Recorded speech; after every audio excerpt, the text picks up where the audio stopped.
శేషగిరిరావు గారు ఏదైతే జీవితాంతం రైతుల కోసం తపన పడ్డారో, జీవితాంతం ఈ ప్రాంత సంక్షేమం కోసం ఏదైతే తపన పడ్డారో, తప్పకుండా వారి ఆత్మ శాంతించాలని మనస్ఫూర్తిగా కోరుకుంటూ మీ అందరితో ఒక 2-3 విషయాలు మాత్రం నేను చెప్పాలనుకుంటాను. ఒకటి, ఇక్కడికి వస్తున్నప్పుడు నేను చూస్తూ ఉంటే వీరయ్య గారిని అడిగాను, వెంకట వీరయ్య గారిని, అన్నా మరి ధాన్యం కొనుగోలు జరుగుతున్నాయా? వరుసగా వర్షం పడుతుంది అంటున్నారు, వరుసగా 5-6 రోజుల నుంచి వర్షం, నిన్న రాత్రి కూడా టెంట్లు కూలిపోయినాయి ఇక్కడ, మరి ఎట్లా ఉంది అంటే కొంటున్నారా వడ్లు? కొంటలేరా?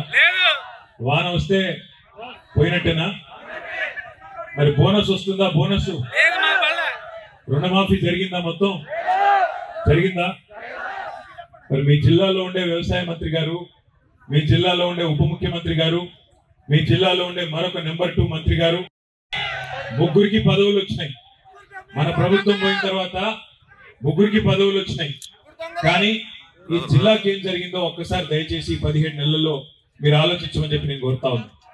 కేసీఆర్ గారు పట్టుదలతో ఖమ్మం జిల్లా బాగుండాలి, ఉమ్మడి ఖమ్మం జిల్లా బాగుండాలని చెప్పి ఆ భద్రాద్రి సీతారామస్వామి పేరు మీద సీతారామ ప్రాజెక్టుని కట్టి 10 లక్షల ఎకరాలకు నీళ్లు ఇచ్చే అద్భుతమైన కార్యక్రమం చేస్తే ఆ నీళ్లు మాత్రం నీళ్లు నెత్తి మీద చల్లుకున్నారు.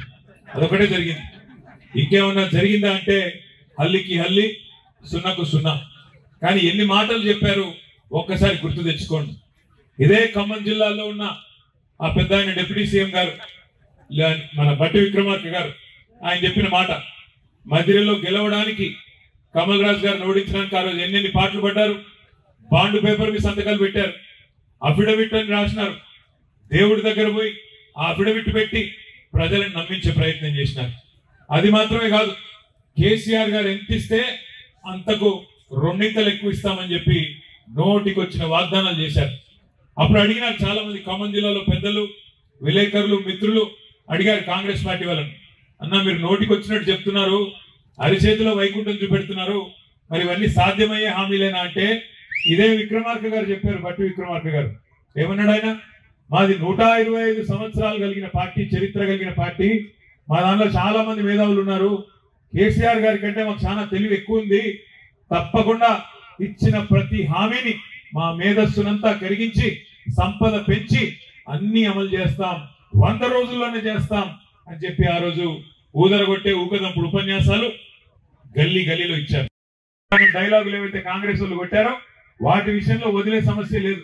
ఒక 6 గ్యారెంటీలే కాదు, 420 హామీలు ఇచ్చారు. 420 హామీలు, 420 హామీలు, 420 హామీలు ఇచ్చారు. ఏ ఒక్కటి కూడా వదిలిపెట్టాం, అడుగుతూనే ఉంటాం. అసెంబ్లీ అయితే అసెంబ్లీలో, లేదా బహిరంగ వేదికల ద్వారా అడుగుతూనే ఉంటాం. కానీ ఆశ్చర్యం ఏమనిపిస్తుందంటే, నేను కూడా ఇప్పుడు నాకు 48-49 ఏళ్ళు, చాలా మంది ముఖ్యమంత్రులు చూశాను. ఎన్టీ రామారావు గారి నుంచి మొదలు పెడితే ఇప్పుడు రేవంత్ రెడ్డి గారి దాకా నేను చాలా మందిని చూస్తా వచ్చిన, చిన్నప్పటి నుంచి ఇప్పుడు దాకా. కానీ నాకు గుర్తున్నంత వరకు ఏ ముఖ్యమంత్రి కూడా రేవంత్ రెడ్డి గారు మాట్లాడిన దివాలా కోరు మాటలు మాత్రం మాట్లాడలేదు. ఆయన ఏమంటున్నాడు విన్నారా మీరు?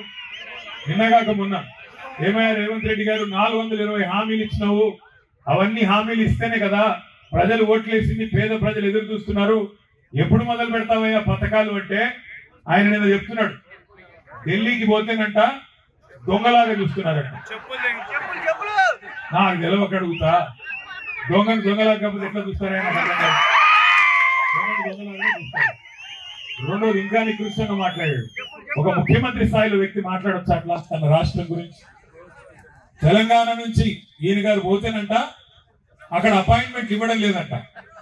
అట్లా మాత్రమే కాదు, అపాయింట్మెంట్ ఇస్తే వీడు వచ్చి చెప్పులు ఎత్తుకపోతాడేమో భయపడుతున్నారంట. చెప్పులు ఎత్తుకపోతున్నాడంటే ఏం చెప్పాలి నేను? గుళ్ళో కూడా ఈ మధ్యలో చెప్పులు ఎత్తుకుపోవట్లేదు.